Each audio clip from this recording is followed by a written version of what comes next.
보셨어요? 좋아요, 구독, 알람 설정까지.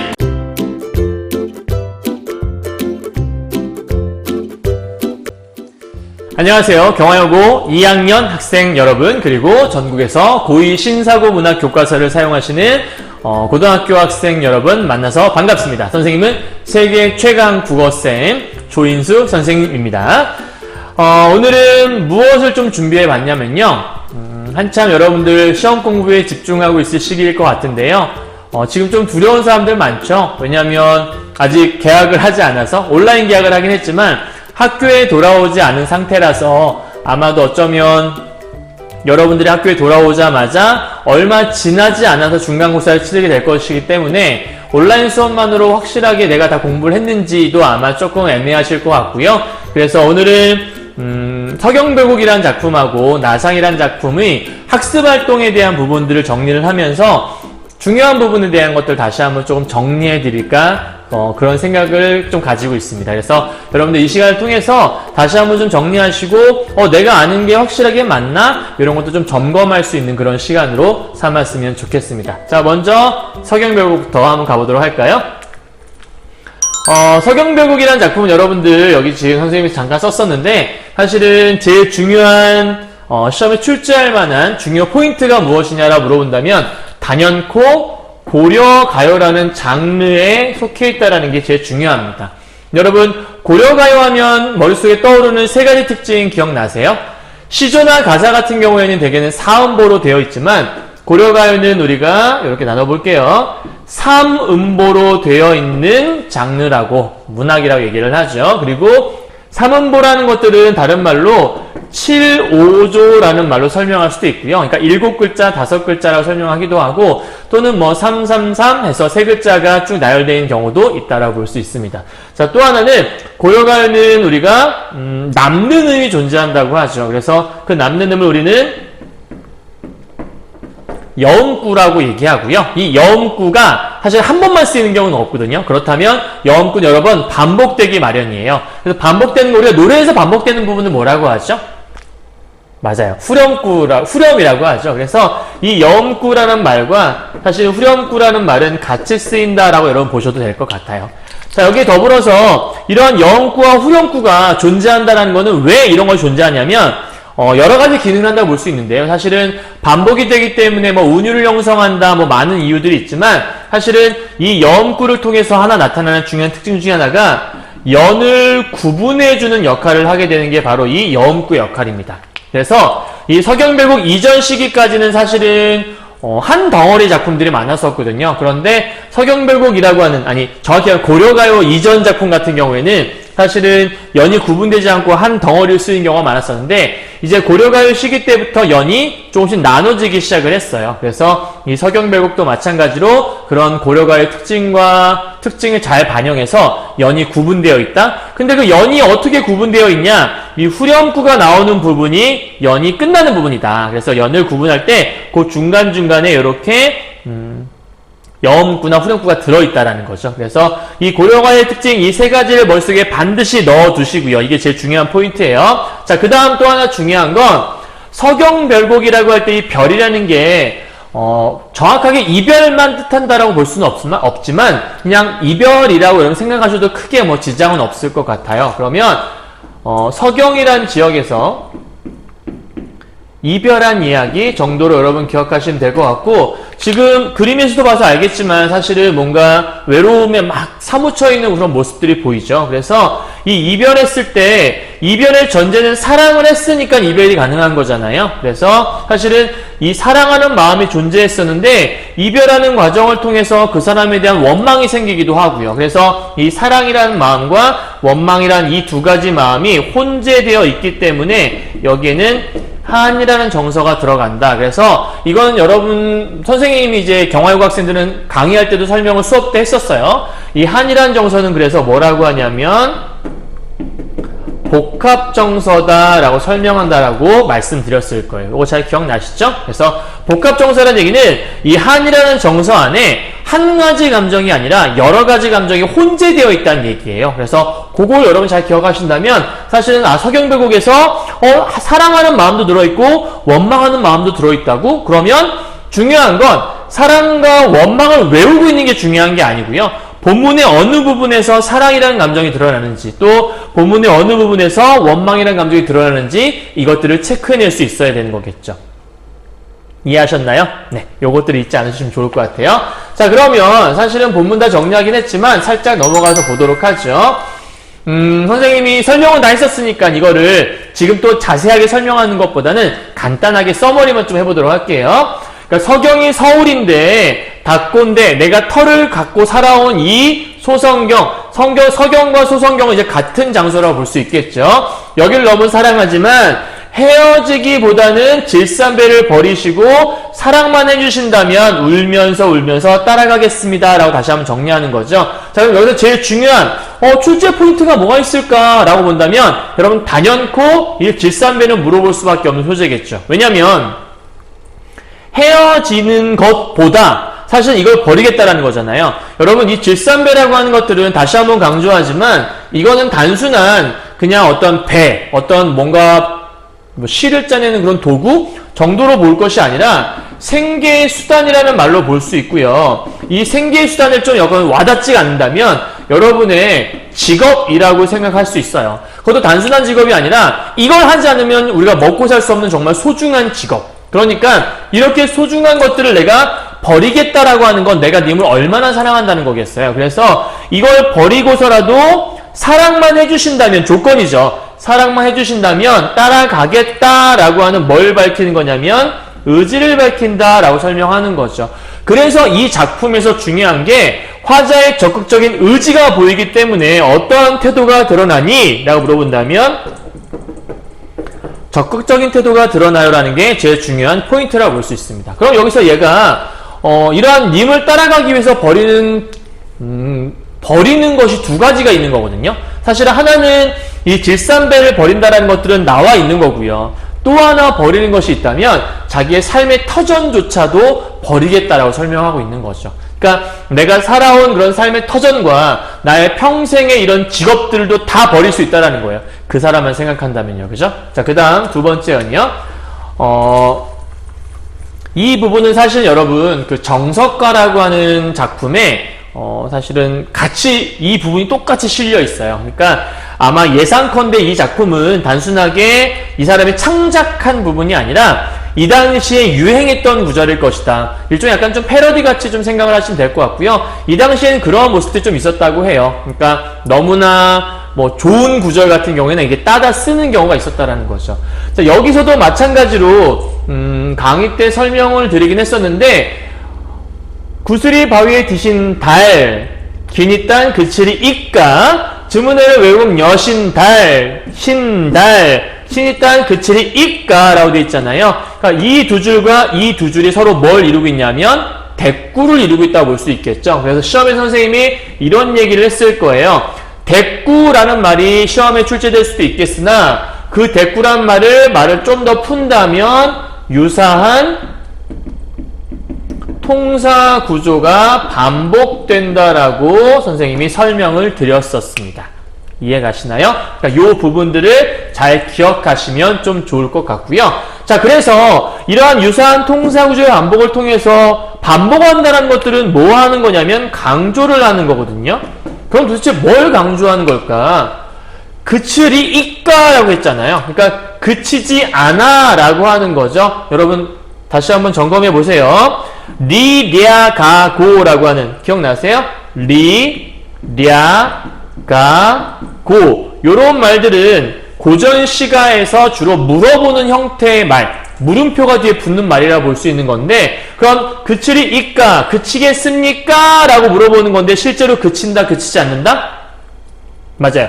그치지 않아요 라고 한 대답이 이미 정해져 있는 물음이라 볼 수 있는 거죠. 그런 걸 우리 나름 말로 설의법이라고 한다고 했잖아요. 그러니까 팁을 하나 좀 드리면 이 설의법이란 말 대신에 최근에는 이러한 용어들도 쓰기 시작했어요. 선생님 그 유튜브 강의 중에서 한번 설명했던 것 같긴 한데요. 우리 의문문의 형태 중에 실제로 설명을 요구하는 의문문을 우리가 설명 의문문이라고 하고요. 그다음에 예, 아니요라고 판단할 수 있는 걸 우리가 판정 의문문이라고 해요. 쉽게 말하면 의문사가 들어간 것들, 너 왜 그랬어? 그러면 이제 설명을 해야 되잖아요. 근데 네가 이거 했지? 라고 얘기하면 예, 아니요로 말할 수 있잖아요. 그래서 예, 아니요로 판단할 수 있는 걸 판정 의문문이라고 하고요. 그다음에 의문사가 들어가서 왜 그랬는지, 무엇을 했는지, 어떻게 했는지 설명한다라는 건 설명 의문문이라고 해요. 그런데 이 두 가지 외에 또 다른 의문문이 하나 있는데 그게 바로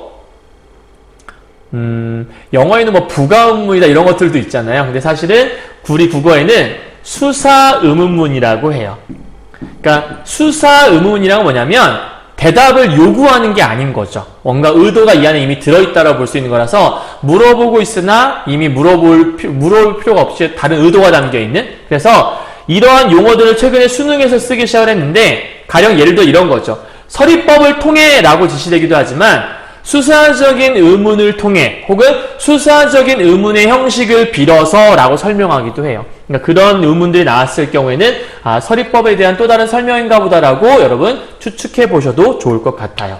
자, 그럼 어쨌든 그치리 이까라는 얘기는 우리의 믿음은 그치지 않아요, 우리의 사랑은 그치지 않아요 라고 하는 사랑을 다시 한번 다짐하는 모습이 나와 있다라는 것. 그럼 첫 번째 부분과 이 부분, 사실은 선생님이 앞에서 강의할 때 첫 번째 덩어리, 두 번째 덩어리를 설명을 하긴 하는데요. 그래서 4연까지는 따라가겠다라는 의지를 밝혔고요. 5, 6, 7, 8년 이 네 개의 연은 우리의 사랑은 변하지 않을 거라고 하는 사랑을 다짐하는 부분이 나오는 거죠. 이제 마지막 파트가 사실은 시험에서 좀 잘 나오는 파트라고 볼 수 있는 거고요.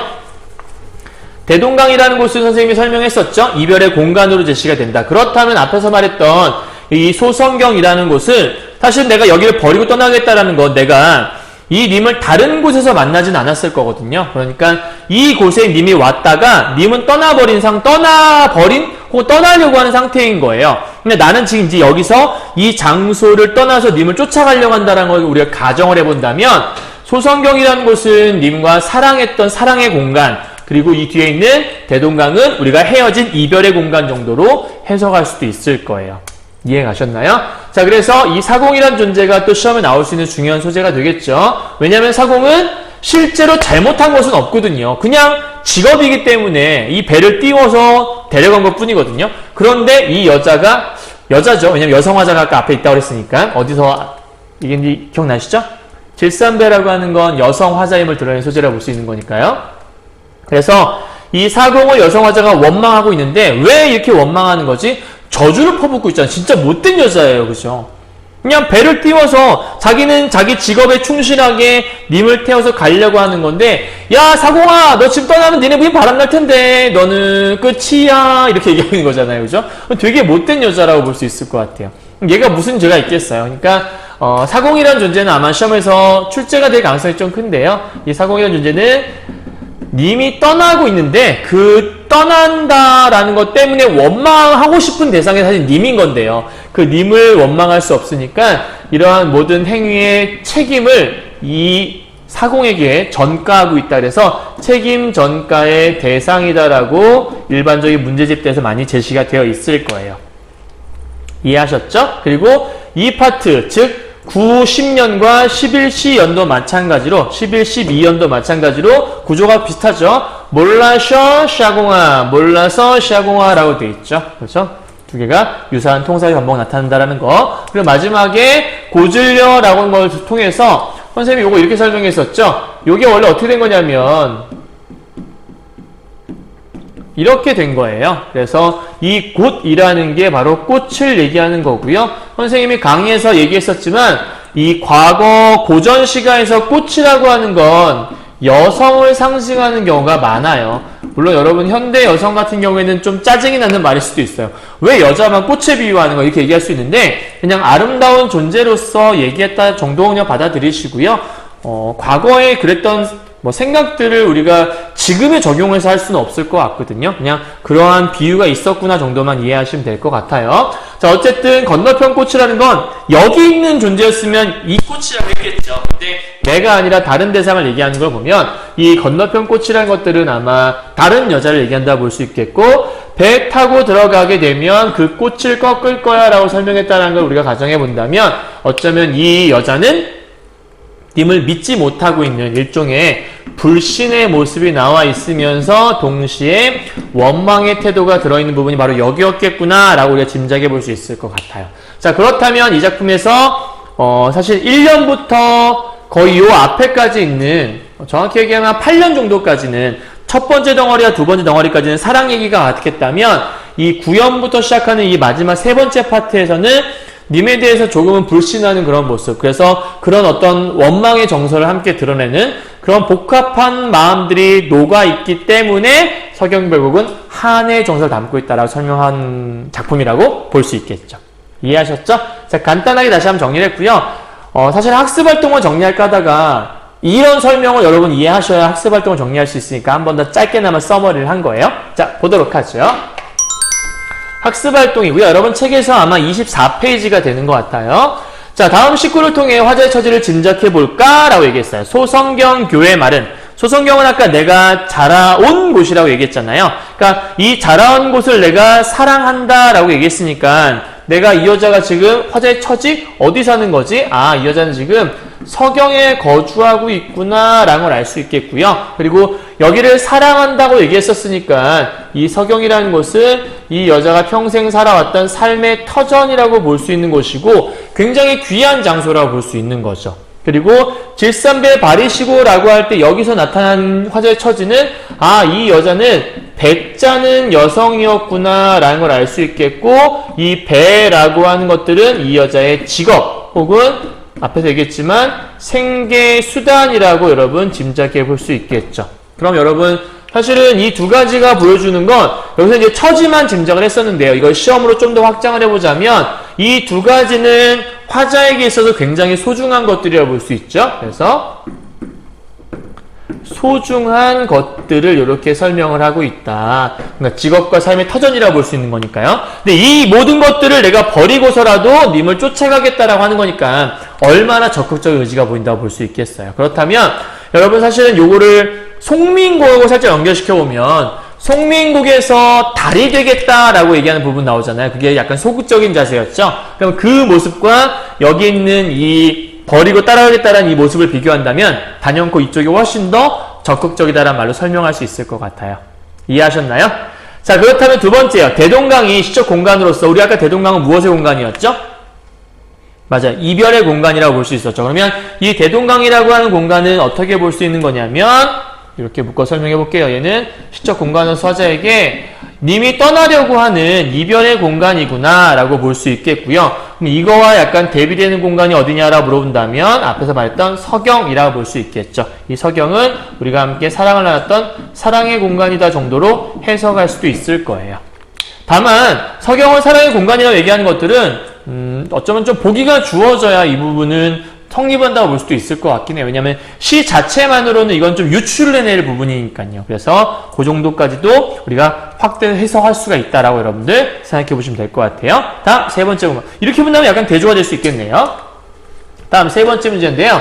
이 작품을 내용상 세 부분으로 나눠보자. 그래서 선생님이 세 부분으로 나눠서 계속해서 설명을 했던 거예요. 그렇다면 중요한 건 화자가 자신이 처한 상황에서 어떠한 태도를 보이는지 정리해보자 얘기했으니까 태도를 하나씩만 좀 얘기해보도록 하죠. 1일 사연은 이별을 받아들이나요? 거부하나요? 제일 중요한 건 그거 같아요. 선생님이 여기 이 학습활동에 대한 것들은 종이 페이퍼로 정답 적어서 다 드리긴 했어요. 구글 클래스룸에서. 그런데 사실은 그건 너무 길게 써있기 때문에 짧게 좀 압축을 해보면 1에서 사연은 이별을 거부하는 장면이 나온다. 이게 이제 포인트겠죠.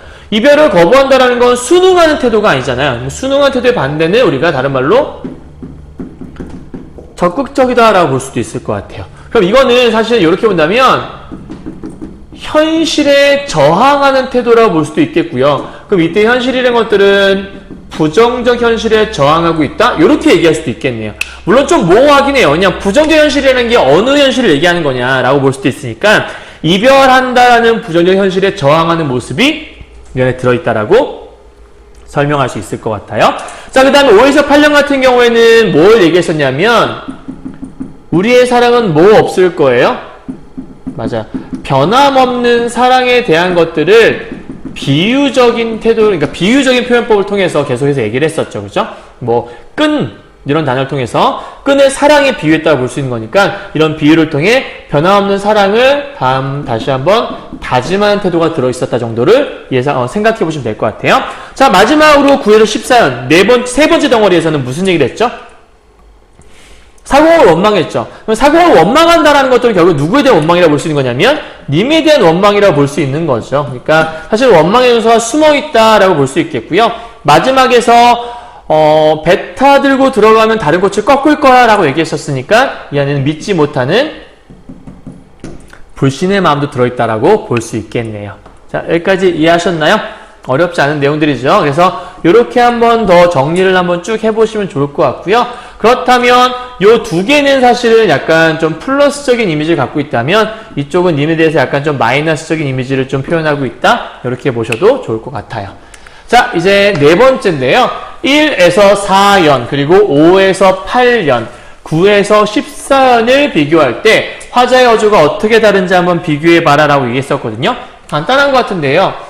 요렇게 하나 묶어서 이렇게 하나 내리고요. 요렇게 내려보시면 될 것 같아요. 그죠? 그러면 1에서 8년까지는 어떠한 내용이 담겨있냐라고 물어본다면 여기는 당연히 님에 대한 사랑하는 마음이나 믿음에 대한 마음을 간절한 태도로 드러내고 있는 반면에 여기는 9에서 14에는 믿지 못하는 어떤 불신하는 마음에 대해서 혹은 원망의 태도를 드러내고 있다. 그래서 서로 지금 어조가 달라지고 있다라고 여러분 보시면 될 것 같아요. 그죠? 어렵지 않죠? 여기까지요. 자, 넘어가도록 하죠.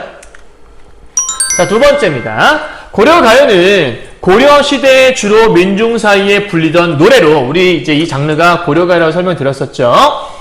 소교라고도 일컫는다. 선생님 지난번에 얘기했던 거 기억나시는지 모르겠지만 고려가요라고 하는 것들은 흔히 말해서 경기체가라고 하는 장르와 또 하나가 고려소교라고 하는 장르로 이렇게 나눠진다고 볼 수 있어요. 그래서 이 경기체가는 주로 양반들이 향유하던 작품이었고요. 고려소교는 평민들, 민중들이 향유하던 작품이었다고 보시면 돼요. 그래서 이 고려가요를 약간 조금 작은 범주에서 본다면 고려소교를 지칭하는 거고요. 그 다음에 넓은 범주에서 본다면 경기체가와 고려소교를 합한 거라고 보시면 되는 거죠. 근데 여기서 소교라고도 일컫는다라고 얘기했으니까 이 부분에 대해서 지금 설명을 하고 있는 거예요. 아시겠죠? 현존하는 고려가요의 상당수는 궁중악으로 사용되었고 고려가요는 운율을 형성한 여러 가지 요소들과 자 보세요. 운율을 형성한다는 게 주요 포인트인데요. 되게 운율을 형성하기 위해서 무조건 사용되는 게 무엇이냐면 반복이라는 게 사용된다는 게 포인트예요. 이거는 이제 국어 개념 중에 하나인 건데 운율을 형성하는 건 어떻게 하는 거지? 어떻게 하면 음악성, 이걸 다른 말로 우리가 음악성이 생긴다라고 얘기하는데 음악성이 어떻게 생기는 거지라고 물어본다면 단연코 반복이란 말을 기억하시면 돼요. 그래서 노래들이 여러분 후렴구가 반복되는 거예요. 노래는 랩 같은 경우에도 우리 라임이라는 게 있잖아요. 뭐 비리비리비 뭐뭐 했었고 뭐뭐 했었고 뭐뭐 했었어 뭐 이렇게 나오잖아요. go so 뭐 이런 식으로요. 그죠? 그러니까 그런 약간 비슷한 말들, 비슷한 어휘, 비슷한 음은 이런 것들을 반복해서 이러한 운율을 형성한다라고 여러분 보시면 크게 어렵지 않을 거거든요. 그렇다면 이런 얘기를 왜 했을까? 아, 결국 이런 반복들은 음악적인 아름다움을 뿜어내게 돼 있구나. 그래서 밑에 1번에서 이렇게 나오는 거예요. 이 작품에서 다음의 요소들이 어떻게 드러나는지 이걸 왜 얘기하는지 아시겠죠? 그러니까 운율을 형성하는 방식에 대해서 이렇게 4개 나눠 설명한다라는 거예요. 여러분 소리라고 하는 건 다른 말로 뭐라고 하냐면요. 운이라고 여러분 말을 바꿀 수가 있거든요. 그래서 이 작품에서 위 두어렁셩 두어렁셩 다링디리 이렇게 생각해 보시면 거기에 어떤 음이 좀 많냐면요. 잠깐만 써볼까요? 위 두어렁셩 이렇게만 딱 봐도 여러분 딱 보이죠? 다링디리 그냥 바로 써볼게요. 다링디리 이렇게 써보면 요 리을이라는 자음과 이응이라는 자음이 되게 많이 반복되고 있음을 알 수가 있어요. 그래서 이 리을과 이응은 여러분 문법에서 많이 들어봤죠. 뭐 나라마음, 뭐 노루모양, 뭐 노란 양말 뭐 이렇게 많이 외웠던 것 같은데 니은, 리을, 미음, 이응 요 4가지는 전부 다 울림소리라고 얘기를 해서요. 울림소리는 좀 약간 밝고 경쾌한 느낌을 준다고 하죠. 그래서 이런 리을과 이응이라는 소리를 반복해서 밝고 경쾌한 느낌을 좀 표현하고 있다. 물론 이제 이별에 대한 노래이기 때문에 이게 단순히 밝고 경쾌한 느낌을 준다라고 보기엔 좀 힘들긴 하지만 너무 이별에 대한 것들을 우울하게만 표현하게 되면 노래가 너무 듣기에 힘들어질 수밖에 없겠죠. 그래서 후렴구 같은 데에서는 이렇게 밝은 느낌을 주는 걸 통해서 분위기와 약간 중화를 이룰 수 있도록 만들어준 역할을 하기도 해요. 다음 두 번째요. 단어나 구절이니까 소리가 모이면 단어나 구절이 되죠. 의문이 모이게 되면요. 그래서 어떠한 단어가 반복될까 본다면 뭐 서경이, 아질가, 서경이 뭐 이렇게 되어 있죠. 아니면 닷꼰대라는 말도 2번 정도 반복이 되는 것 같고요. 그죠? 아니면 뭐 아질가란 말도 모든 연에서 동일하게 등장을 하니까 이러한 단어들이 전부 다 반복되고 있다라고 설명할 수 있을 것 같아요. 다음 문장 구조라고 하는 건 전체 문장을 얘기하는 거니까 문장 구조 여러분 아까 혹시 기억나시는지 모르겠지만 5, 6년 하고요. 다음에 7, 8년이 비슷했어요. 그죠? 아까 5, 6년의 내용이 뭐였었냐면 뭐뭐뭐뭐 달 그칠이니까 달 그칠이니까 요게 5, 6년의 얘기라고 보실 수 있고 5, 6년, 7, 8년이라고 볼 수 있겠죠. 그러니까 이 6에서 그칠이니까 8에서 그칠이니까 이렇게 나왔었죠. 또 하나가 뭐였냐면 요 다음에 있는 9, 10년과 11, 12년이 무슨 내용이 있었냐면 아까 앞에서 얘기할 때 몰라셔, 샤공아, 몰라서, 샤공아. 그러니까, 여기 10에 샤공아, 몰라셔, 이렇게 있었던 것 같아요. 그러니까, 이 문장 구조의 반복이라는 게 바로 얘기하는 게, 선생님이 늘 설명하는 그 세 글자 있죠? 유사한 통사 구조의 반복, 요걸 얘기한다고 보실 수 있을 것 같아요. 자, 그 다음에 음절수나 음보율인데요. 여러분, 음절이라고 하는 건, 소리의 마디를 뜻해요. 그래서 좀 쉽게 설명하면 글자 수를 여러분 소리 냈을 때 글자 수를 생각하시면 되거든요. 그럼 음절수라는 게 규칙적으로 사용되었다라 설명되어 있는 거니까 보세요. 서경이, 아질가, 닷꼰대 이렇게 생각하면 다 몇 글자들이죠? 다 세 글자들이죠. 그래서 음절수는 대개는 3음절이 좀 많다라는 거. 그 다음에 음보율이라는 것들은 크게 우리 작품에서 3음보와 4음보 설명을 하는데요. 자, 보세요. 우리 책에 보니까 서경이, 서울이, 마르는, 닷꼰대, 쇼성경, 교회 마른, 여의물은 질산배 빠리시고 이렇게 돼 있죠. 그 다음에 뭐 구슬이 그러니까 구슬이 바위에 디신달. 그 다음에 여러분 잘 생각할게. 기니딴 그칠이니까 나는은 기니딴 그칠이니까 나는 이렇게 설명하시면 안 되고요. 기니딴 그칠이 이까 이렇게 여러분 생각하시는 게 좀 더 좋아요. 이해하셨나요? 그러니까 3, 3, 2 정도의 글자로 끊어진다라는 이렇게 보시면 전부 다 몇 음보라는 걸 알 수 있냐면 3음보라는 것도 또 하나 우리가 증명해낼 수가 있을 거예요. 이해하셨나요? 그래서 이런 것들이 계속 규칙적으로 사용된다는 건 규칙적인 반복을 얘기하는 거니까 이렇게 반복되는 것들은 전부 다 무엇을 만들어내는 거냐면 네 글자로 크게 운율을 형성한다. 요게 이제 여러분 중요한 포인트라고 보시면 되는 거예요.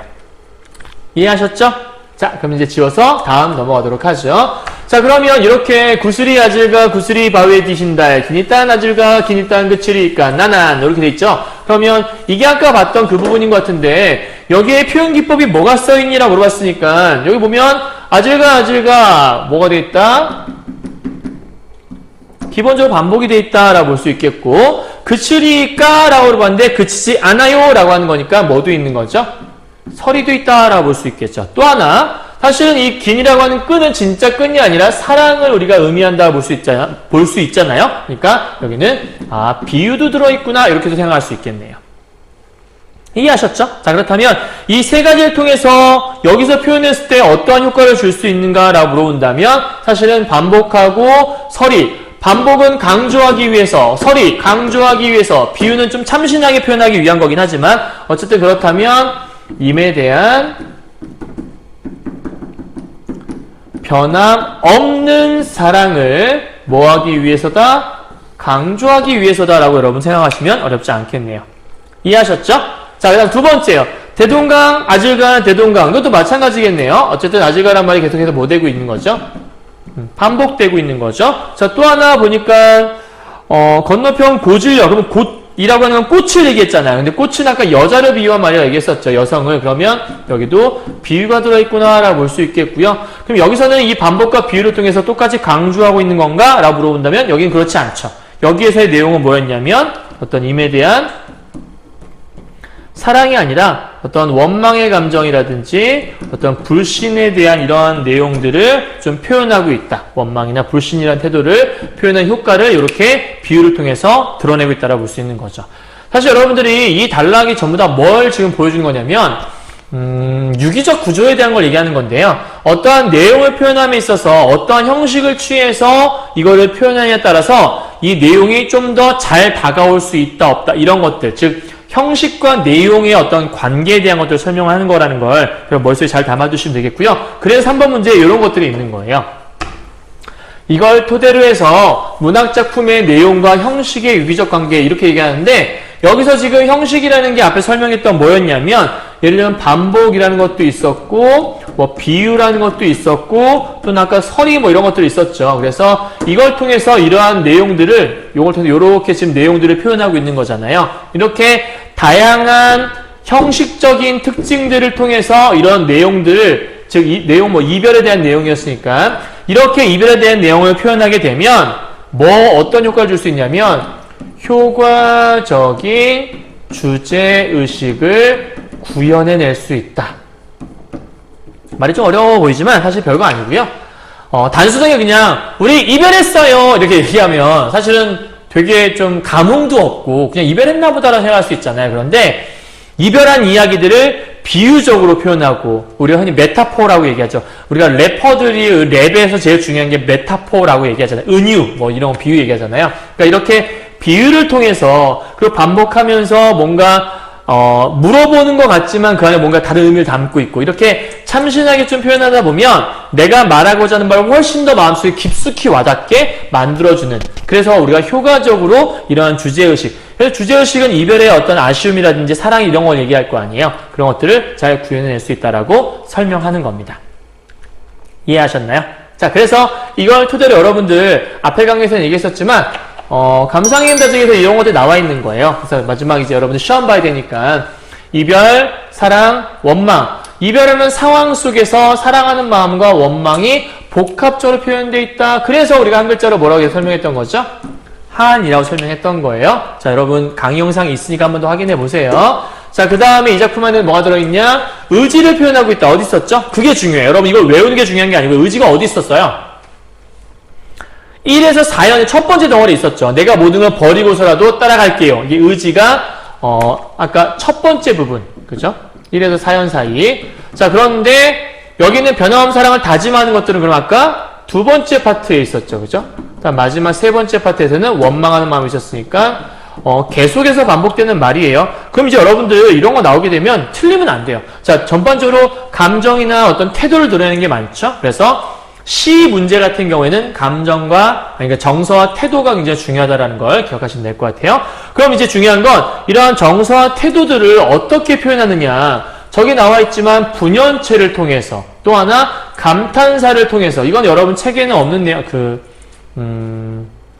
앞에 설명 안 했던 부분이긴 한데, 감탄사라는 것과 후렴구가 반복된다라는 것들, 이 감탄사의 반복이라는 것도 여러분 되게 중요한 표현 중에 하나인데, 왜냐하면 감탄사라는 것들은 단순하게 그냥 뭐 이런 게 아니고요. 어떤 감정의 집약 같은 게 들어있다고 보통 얘기할 수 있기 때문에 이런 감탄사, 그 다음에 후렴구, 삼음보, 이 세 가지 이렇게 살짝 보니까 이거 전부 다 고려가의 특징이구나 라는 걸 알 수 있겠네요. 그죠?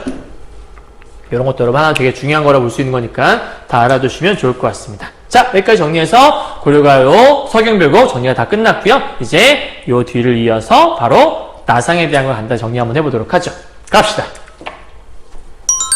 자, 나상인데요. 이호철의 나상. 사실은 경화고 학생들은 오늘 수업에 들어갔었죠. 7, 8, 9반 학생들은. 요 파트 설명드렸었는데, 제일 중요한 포인트는 전쟁이에요. 이호철의 나상에서 제일 중요시 여기는 건 그러니까 순수함이라고 대변될 수 있는 그 나상이라는 제목이 의미하는 형의 그 순수성이 이 전쟁으로 인해서 훼손된다는 게 중요한 포인트예요. 그래서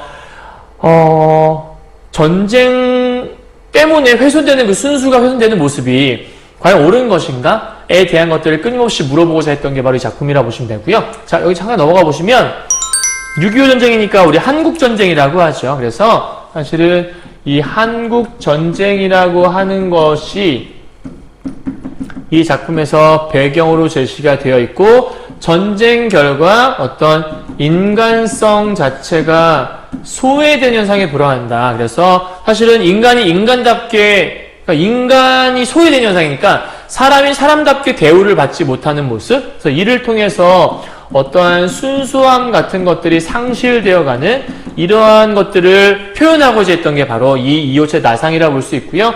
이 나상이라는 게 바로 그러한 순수함을 상징하는 거라고 볼 수 있고, 작품 읽어본 사람도 정리한다면 형을 대표할 수 있는 게 바로 이 제목의 나상이다라고 볼 수 있다는 걸 잊지 않으셨으면 좋겠어요. 다음이요. 나상에서 여러분들 인물을 간단하게 정리하면 이렇게 되는 건데, 여기서 여러분 기억해야 될 것들은 외화와 내화가 존재한다. 그 얘기는 이 작품은 액자식 구성이구나. 그렇다면 이 이호체의 나상의 시험에 나오게 된다면 당연히 액자식 구성이 나올 수밖에 없겠고요. 액자식 구성이란 말이 나온다는 얘기는 외화 속의 시점과 내화 속의 시점이 다르다라는 거죠. 그래서 외화 속의 시점이 1인칭, 내화 속의 시점은 3인칭이라는 걸 여러분 잘 기억하시면 될 것 같아요. 넘어가도록 하죠. 자, 그렇다면 이제 여러분들 본문은 다 수업 때 정리를 해드렸었고, 그 다음 여러분들이 강의 영상이 통해서도 다 나와 있으니까 그걸 보시면 될 것 같고요. 자, 이 시간은 이제 학습 활동에서 정리한다 생각하시고 본문 다 본 상태에서 지금 이걸 보셔야 돼요. 알았죠? 그냥 보시면 안 되고 본문 다 보고 여기를 보시면 돼요. 자, 이 소설에 등장하는 인물의 특성을 파악해보자라고 얘기했어요. 형은 어떤 성격이 있나라고 물어봤는데요. 형은 약간 처음도 얘기했었지만 형은 굉장히 둔감한 성격을 갖고 있어요. 그러니까 그 휴전선을 넘어올 때 우와 이게 휴전선이네, 이게 쌈팔선이구나 이렇게 얘기하잖아요. 그러니까 사실 되게 조용하게 몰래 넘어가야 되는 상황인데 멍청하다고 얘기할 수 있을지 모르겠지만 그렇게 얘기하는 게 맞겠죠. 약간 바보같이 그렇게 얘기를 하고 있잖아요. 그러니까 이제 둔감한 모습이 보이는 거고, 이걸 통해서 굉장히 어수룩한 모습도 보이는 것 같고요. 그다음 마지막으로 상황 파악을 제대로 잘 하지 못하는 그러한 모습이 형에게서 드러난다라는 거죠. 자, 반면에 동생의 모습은 어떠냐 여기 있는데, 굉장히 여러분 책에 뭐라고 써있냐면 오연하다라고 써있거든요. 그러니까 동생은 오연한 태도, 다른 말로 좀 약간 거만한 태도를 가지고 있는, 형에 대해서는 뭐 거의 그런 모습을 갖고 있는 거고요. 그 다음에 형을 굉장히 무시하는 그러한 태도를 지니고 있는 게 동생의 모습이라 볼 수 있죠. 여러분 그 소설 시험 문제는 보통 뭐가 나오냐면, 일단 중요한 건 인물이 중요하고요. 그런 인물들이 서로 대립관계에 있을 때는 왜 싸우는가가 굉장히 중요합니다.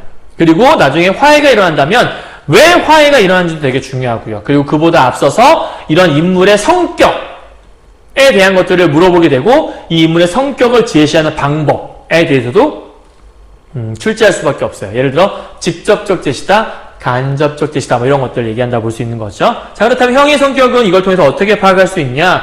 이 형은 굉장히 순수한 성격을 갖고 있구나. 그리고 굉장히 천진난만한 성격을 갖고 있구나. 이런 것도 생각해 볼 수 있고요. 그 다음에 형은 끊임없이 동생을 생각해 주죠. 그래서 이 형은 형제에도 되게 돈독한 형이구나. 이런 것들 전부 다 알 수 있겠고요. 마지막에 자기 걸 다 동생한테 베풀어주는 모습이 있거든요. 그래서 굉장히 인정이 많은 그런 모습들. 좋은 점은 다 갖고 있네요. 그죠? 형의 모습은요. 그런데 동생의 모습은 그럼 어떠한가라고 봤을 때, 일단 이런 무시한 이런 모습들이 있었는데 결국 나중에 이러한 성격이 변화를 일으키게 되는 모습이 나타나죠. 이렇게 되게 암울했다가, 왜냐하면 결국 형의 어떤 인간적인 면모로 인해서 이 모습에 동화되는 어떤 동생의 모습이 등장한다는 거, 이게 중요한 포인트라고 볼 수 있어요. 그래서 이 동생을 우리가 입체적 인물이다라고 설명하는 거고, 여기는 형을 우리가 평면적 인물이다 설명하는 건데요. 오늘 수업 때 설명을 드리긴 했지만 동생이 입체적 인물이 된다는 것들은 작품 전체적인 것들을 봤을 때 그런 거고요. 만약에 이 작품에서 앞에 쪽에 변화되기 이전의 모습만 보여준다면 동생은 평면적 인물이라 보셔야 돼요. 그래서 중요한 게 소설은 어디가 나오냐에 따라서 문제를 달리 출제할 수 있기 때문에 그걸 잘 보셔야 되고요. 전체적인 특징을 내신 공부할 때 혹은 수능 공부할 때 기억하는 건 나쁜 것이 아니지만, 무조건적으로 내가 알고 있는 지식 나왔네? 맞아! 이렇게 얘기하면 되게 곤란해요. 반드시 소설은 본문을 보시고, 시험 문제 출제한 본문을 보시고, 이 본문이 어느 부분이구나를 먼저 판단하신 다음에 이 안에 진짜 있냐 없냐를 잘 판단해 보셔야 된다는 얘기예요. 다음 두 번째요. 작품의 제목인 나상과 관련 인물이 누구인지 그 이유와 함께 설명해 볼까요? 자, 나상이라고 하는 거의 뜻은 벌거벗은 형상이라고 여러분들 다 말씀드렸고요. 그럼 벌거벗었다는 것들은 굉장히 순수한 모습을 가리키는 것이기 때문에 누굴까? 형이구나. 여러분 이렇게 생각하실 수 있겠죠. 그죠? 그래서 이 형의 모습은 뭘 표현하는 거냐면 일종의 외부의 폭력에 의해 희생되는 어떤 순수함 이런 것들을 이 형의 모습을 통해서 나상의 모습을 설명하고 있는 글이라 생각하시면 될 것 같아요. 그럼 이때 외부의 폭력이라는 게 무엇일까? 두 글자로 여러분 뭐였죠? 아까 처음 설명할 때? 맞아요. 전쟁이라고 하는 모습이 바로 여기 들어가는 모습이었죠. 잘 기억하세요. 자, 그렇다면 두 번째 모습을 살짝 들어가 볼까요? 자, 두 번째요. 인물과 상황에 초점을 맞춰볼 때 여러분들 다음 장면에서 형상화하고 있는 것이 무엇일까 한번 생각해 보래요. 아까 마지막 파트였던 것 같은데요. 따발총을 휘둘러서 하면서 형이 지금 다리가 아프잖아요. 그러니까 다리가 아픈 상황이기 때문에 더 이렇게 마음껏 움직일 수가 없는 그런 상황 속에 있단 말이에요. 그럴 때 사실 사람의 목숨은 되게 소중한 건데도 불구하고 형을 쏜 이 사람이 하는 말을 보세요. 며칠을 더 살겠다고 뻐듯대길 쉽게 말하면 그런 거죠. 야, 그만 좀 되져라. 아우, 이렇게 얘기하고 있는 거잖아요. 그러니까 사람의 목숨을 단순하게 그냥 진짜 사람의 목숨을 사람의 어떤 소중한 목숨 이렇게 생각하는 것이 아니라 그냥 하나의 그냥 가치 없는 그냥 숫자에 불과한 것들. 전쟁에서 몇 명이 죽었다라고 얘기한다면 이렇게 감흥이 없는. 왜냐하면 평상시 생활 속에서는 한 명이 죽어도 되게 큰 일이 될 수 있고 내 주변에 누군가 죽는다면 되게 엄청난 일이잖아요. 그런데 전쟁 속에서는 그냥 숫자로만 표현되는 그런 모습, 되게 비인간적인 모습들이 있잖아요. 그러니까 그런 걸 설명하고 싶었던 것 같고요. 자, 그렇다면 이걸 통해서 1번 문제 잠깐 볼까요? 아이고, 1번 문제가 없네요. 이 부분을 통해서 뭘 형상하고 있을까? 이거 쓰면 되겠네요. 순수한 지금 형의 모습이 있는데 이러한 순수한 형의 모습이 무엇에 의해 희생되는 거냐면 전쟁의 폭력에 의해서 희생되고 있는 모습을 이렇게 표현하고 있다라고 볼 수 있겠고요. 그럼 이걸 통해서 이 작품이 드러내고자 하는 게 무엇이냐라고 물어본다면 이렇게 살짝 내려서요. 전쟁의 폭력성을 드러내고 있는 거고요. 더불어서 인간성 상실된 모습을 보여주고 있다. 사람이 사람답지 않은 모습인 거죠. 왜냐하면 사람의 목숨을 사람처럼 보여주지 않으니까요. 자, 그렇다면 이걸 통해서 세 번째요. 이 소설이 액자식 구성을 취하고 있음을 바탕으로 해서 내용과 형식의 관계를 한번 이해해보자고 얘기했어요. 그래서 외부 이야기를 우리가 다른 말로 외화라고 하는 거고요. 내부 이야기를 내화라고 하는 거잖아요. 그럼 이때 나와 철의 대화가 있는 여기는 나가 존재하는 거 보니까 여기는 1인칭이라고 볼 수 있겠고요. 그 다음 여기는 형과 동생이니까 나가 아니라고 그리고 너가 아니라고 그렇다면 여기는 3인칭이라는 걸 여러분 짐작해 볼 수 있겠죠. 그래서 이렇게 시점이 다르다. 즉 시점이 다르다라고 하는 건 뭐의 특징이냐면 액자식 구성의 특징이라고 여러분 볼 수가 있어요.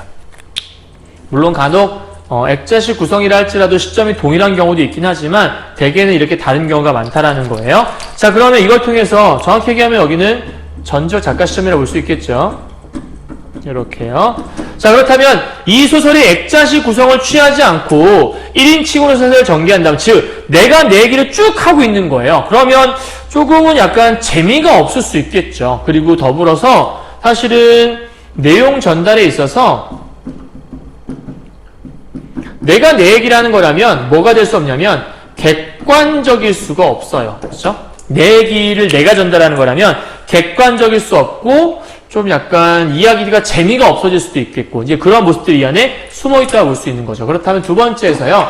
이 이야기에서 외부 이야기의 결말에서 철이 마지막에 한 말이래요. 여러분 보세요. 우리 본문에는 없는 부분인 것 같아요. 철이 얘기를 해요. 자, 넌 어떻게 생각하니? 형이라는 사람의 그 모자람이라든가 혹은 둔감이라는 것을 결국 형의 그 둔감이란 선생님 중요한 부분 노란색을 좀 쳐왔어요. 형의 그 둔감이란 어떤 표준에 의한 의례적인 몸짓이라든가 혹은 능력의 결핍. 그러니까 여기서 말하는 이 둔감이라는 게 어떤 의례적인 몸짓이다. 이 표준에 의해서 그리고 능력의 결핍을 보여주는 거니까 얘는 마이너스라고 지금 생각을 하고 있는 거죠. 반면에 동생은 늘 마음의 긴장을 잃지 않고 있고 민감하고 우아하고 교양이 높고 앞날에 촉망된다라고 했으니까 굉장히 플러스의 모습을 설명을 하고 있는 거예요. 그러니까 지금 현재 동생의 모습은 플러스라고 설명을 하고 있고요. 그 다음 더불어서 형의 모습은 둔감한 마이너스라고 설명을 했던 거예요. 자, 그런데 밑에 봐요. 역시 아버지라는 사람도 이런 표준에 의해서 큰아들을 단념했었대요. 왜냐하면 큰아들이 마이너스, 모자라다 생각했으니까요. 어머니는 큰아들을 불쌍히 여겼대요. 사실은 불쌍히 여기는 연민의 마음은 아버지에 비하면 플러스의 마음이라 볼 수도 있지만 사실은 형이 부족하다고 느꼈기 때문에 불쌍히 여기는 마음이 있는 거잖아요. 결국 아버지와 어머니는 둘 다 이 형이라는 존재가 능력에 결핍되어 있다는 것들은 공통적으로 생각을 하고 있는 거겠죠. 자, 그런데 여기서 중요한 게 여기인 것 같아요. 포인트요. 처리한 말 중에서 포로로 잡힌 그들 형제 중에 누가 더 둔감했느냐, 누가 더 둔감했냐고 보겠느냐, 형이니 동생이니. 앞에서 설명할 때 누구나 다 동생을 좋게 생각할 것이다 라고 얘기를 해놓고, 왜냐하면 형은 이 표준에 의해서 그냥 어떤 창의적인 그런 몸짓이 아니라 의료적인 몸짓이고 너무나 결핍되어 있는 모습인데, 동생은 거기에 딱 맞춰서 긴장감 놓치지 않고 민감하고 교양이 높고 앞날에 촉망된다라고 좋게 다 얘기해놓고 나서 맨 마지막에 야, 근데 실질적으로는 누가 더 둔감한 거지? 누가 더 둔감한 것 같아? 이렇게 물어보고 있는 거예요. 그러면서 밑에 그 둔감이란 뜻부터가 어떻게 되느냐. 그러니까 지금 그 둔감이라는 게 진짜 둔감한 거냐, 정말 나쁜 거냐, 이걸 물어보고 있는 거예요. 맨 마지막에 내 어릴 때 이름이 칠성이었다라고 얘기하면서 반전을 또 하나 주긴 하네요. 그렇죠? 그럼 여러분 이제 뭘 얘기하고 싶은 거냐면요. 사실은 내 어릴 때 이름이 칠성이었어 라고 얘기하는 게 칠성 얘기 쭉 하다가 처리가 내가 사실 칠성이었지 이렇게 얘기한 거잖아요. 그럼 이걸 통해서는 뭘 할 수 있냐면 한 인물이요. 지금 내화와 외화를 지금 교차해서 나타나고 있는 거예요. 그러니까 지금 여기를 엄밀하게 얘기하면 외화와 내화를 넘나들고 있다라고 이렇게 설명하는 게 훨씬 더 정확한 표현일 거예요. 그럼 이걸 통해서 지금 얘가 뭘 표현하고 싶은 거냐, 이제 그게 중요한 거거든요. 이게 뭐냐면 이렇게 올라와 볼게요. 이게 단순하게 그냥 어떤 전쟁 이야기 여기서 이제 끝나는 게 아니고요. 사실은 전쟁에 의해서 이 형이 죽음을 당한 거니까 전쟁의 비극성을 설명한 글이라고 볼 수 있는 거잖아요. 그러니까 이 전쟁의 비극성에서 끝나는 이야기냐? 그게 아니라는 거죠. 만약에 그냥 단순하게 전쟁의 비극성이 끝난 이야기라면 굳이 이런 이야기를 했을 리가 없다라는 거예요. 그렇다면 맨 마지막에 여기다가 플러스해서 무슨 얘기를 더 하고 싶었던 거냐면 어떤 게 진정한 좋은 삶이냐. 그러니까 올바른 삶의 어떤 자세와 혹은 방향 이런 것들을 모색해보고자 했던 그런 작품이 바로 이 작품이다라고 설명하는 거예요. 자, 생각해봐요. 만약에 동생이 정말 지혜롭고 이렇게 영리하고 앞날에 촉망되는 사람이었다면 동생의 모습은 나중에 형을 닮아갔다고 생각하잖아요. 그러면 여기서 결말은 동생이 바보같이 안 좋게 변해버리고 끝나는 거예요. 그런데 마지막에 형의 모습과 동일하게 변해가잖아요. 그 얘기는 대부분의 어떤 이야기들은 좋은 것들, 좋은 방향으로 흘러가게 되어 있죠. 그렇다면 사실은 남들이 보기엔 형은 표준에 못 미치고 둔감하고 바보 같은 모습이라 판단할지 모르겠지만 그 모습이 진짜 둔감한 거니? 아니야. 전쟁이란 배경 속에서 희생되어 있는 것뿐이지 사실은 어쩌면 인간으로서 형처럼 사는 것이 인간적이고 남들에게 베풀고 그렇게 사는 것이 정말 올바른 삶의 모습이 아닐까? 라고 제안하고 있는 거라 볼 수 있다는 얘기예요. 이해하셨나요? 그러니까 단순하게 이런 순수함이 훼손되었다, 안타까워 이렇게 끝나는 그런 작품이 아니고 그러한 전쟁에 의해 희생된 것들은 당연히 얘기하는 거고요. 플러스해서 이러한 형의 모습이 진정으로 잘못된 모습이었을까? 그렇게 순수함을 간직하고 있는 모습이 과연 그렇게 잘못한 일인가? 아니야. 그러지 않을 수 있잖아. 형의 모습이 어쩌면 더 올바른 모습이 아니었을까? 그래서 냉철하게 상황만 바라봤던 나의 모습이 이제는 형을 닮아가야 된다고 생각을 해. 뭐 이렇게 얘기하면서 마무리를 짓고 있는 작품이 아닐까라고 볼 수 있다는 거죠. 여러분 이해하셨나요? 네. 여기까지 정리하시면 학습 활동도 다 정리했다고 볼 수 있을 거예요. 요 뒤에 있는 요 감상임 다지기 하고요. 그 다음에 뒤에 있는 이 학습 이것만 꼭꼭꼭은 전부 다 강의 영상에 들어있으니까 그걸 통해서 다시 한번 확인하시면 좋을 것 같고요. 여기서 여러분 좀 중요한 거 하나만 더 말씀드리면 액자식 구성이다라는 것들은 늘 계속 앞에 말씀드렸고요. 그 다음에 나상이랑 형을 얘기한 것도 말씀드렸고 액자식 구성의 일반적인 것은 뇌화와 외화 속의 인물이 다른데 이 안에서는 넘나드는 즉 외화 속에도 존재하고 뇌화 속에도 존재하는 인물이 있다라는 거죠. 그거 아마 동생의 모습으로 있었던 것 같아요. 일반적인 액자식 소설과는 조금 다른 모습이기 때문에 기억하시고요. 조금 전에 얘기했던 주제가 바로 여기에요. 순수한 인간성의 소중함, 다른 말로 본다면 전쟁으로 인해서 어떤 전쟁의 비극성이죠. 전쟁의 비극적인 모습을 통해서 순수한 인간성이 얼마나 소중한 것들을 보여주는 것과 더불어서 극한 상황 속에 올바른 삶의 자세라는 게 무엇인가, 진정으로 둔감하다는 게 나쁜 것인가를 모색해보는 작품이었다는 게 중요한 특징이라고 볼 수 있다는 것만 잘 기억하시면 좋을 것 같습니다. 자, 여기까지 이해하셨죠? 자, 너무나 고생하셨고요. 사실은 오늘 공부한 이 학습활동 부분들이요, 시험에 낼 때에는 다양한 말들로 조금 이렇게 해석이 되어서 풀이되어서 아마 출제가 될 수 있을 거예요. 그래서 여러분 작품 볼 때 선생님들이 좀 중요한 핵심 위주로 설명을 해드리고 있지만 너무 여러분들 그 포인트만 이렇게 외우고 계시잖아요. 그럼 시험을 못 볼 수도 있어요. 그러니까 꼼꼼하게 공부하시고요. 이 작품의 특징이 무엇인지, 그럼 그 특징이라는 게 어떻게 나타나는 거고 왜 나타나는 거지에 대한 것들도 진지하게 고민해 보시면서 공부를 하시는 게 정말 중요하다고 생각이 듭니다. 아시겠죠? 국어 절대로 대충 써머리처럼 확확 공부하지 마시고 꼼꼼하게 공부하셨으면 좋겠습니다. 고생하셨고요. 다음 시간에 뵙도록 하죠. 수고하셨습니다.